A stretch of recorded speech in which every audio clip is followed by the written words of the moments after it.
அனைவருக்கும் வணக்கம். என் லைஃப்பில் இந்த மாதிரி ஒரு பெயின்ஃபுல்லான ஒரு சுச்சுவேஷனை நான் ஃபேஸ் பண்ணதே கிடையாது. மனசு முழுக்க வலி வலி மட்டும்தான். இந்த சுற்றுப்பயணத்தில் என்னென்ன மக்கள் பார்க்க வராங்க, அதுக்கு ஒரே ஒரு காரணம் தான்.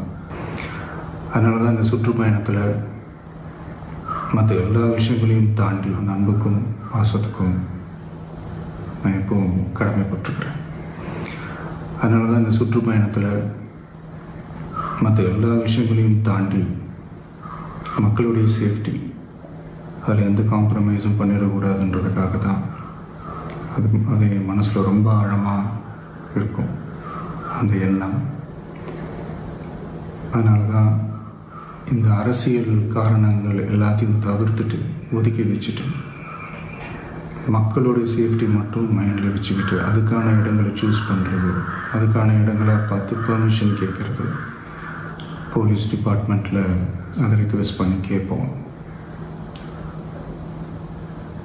ஆனால் நடக்கக்கூடாதது நடந்துருச்சு. நானும் மனுஷன் தானே. அந்த நேரத்தில் அத்தனை பேர் பாதிக்கப்பட்டு இருக்கும்போது எப்படி அந்த ஊரை விட்டுட்டு என்னால் கிளம்பி வர முடியும்? நான் திரும்ப அங்கே போகணும்னு இருந்துச்சுன்னா அதை ஒரு காரணம் காட்டி அங்கே வேறு சில பதட்டமான சுச்சுவேஷன்ஸ், வேறு சில அசம்பாவிதங்கள் அந்த மாதிரி எதுவும் நடந்துடக்கூடாதுன்றதுக்காக தான் நான் அவாய்ட் பண்ணேன். இந்த நேரத்தில் சொந்தங்களை இழந்து தவிக்கிற அத்தனை குடும்பங்களுக்கும் என்னுடைய ஆழ்ந்த இரங்கலை தெரிவிச்சுக்கிறேன். எனக்கு தெரியும், என்ன சொன்னாலும் இது ஈடேயாகாதுன்னு எனக்கு தெரியும்.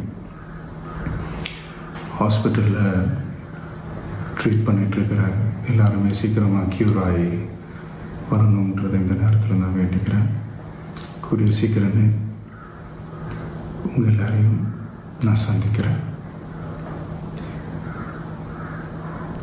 இந்த நேரத்தில் எங்களுடைய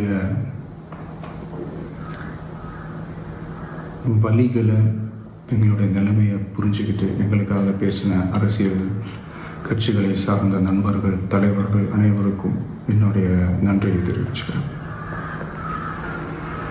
கிட்டத்தட்ட ஒரு 5 மாவட்டத்துக்கு பிரச்சாரத்துக்கு போனோம். இந்த மாதிரி எதுவுமே நடக்கல. ஆனால் கரூரில் மட்டும் ஏன் எப்படி நடக்குது, எப்படி நடக்குது? மக்களுக்கு எல்லா உண்மையும் தெரியும். மக்கள் எல்லாத்தையும் பார்த்துக்கிட்டு இருக்கிறாங்க.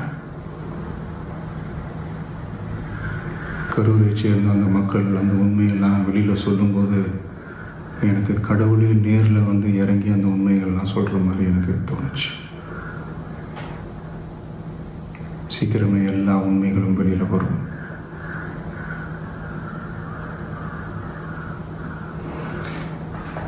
எங்களுக்கு தரப்பட்ட இடத்துல நாங்கள் போய் அந்த ஸ்பாட்டில் நின்று நாங்கள் பேசிட்டு வந்தோம். அதை தாண்டி எந்த தவறும் எங்கள் சைடில் நாங்கள் எதுவுமே செய்யலை. பட் இருந்தாலும் எங்கள் கட்சியை சேர்ந்த நிர்வாகிகள், தோழர்கள் மேலே எஃப்ஐஆர், அது மட்டும் இல்லை சோஷியல் மீடியாவை சேர்ந்த நண்பர்கள், தோழர்கள் அவங்க மேலே எஃப்ஐஆர்லாம் போட்டு இப்போ பிடிச்சிக்கிட்டு இருக்கிறாங்க.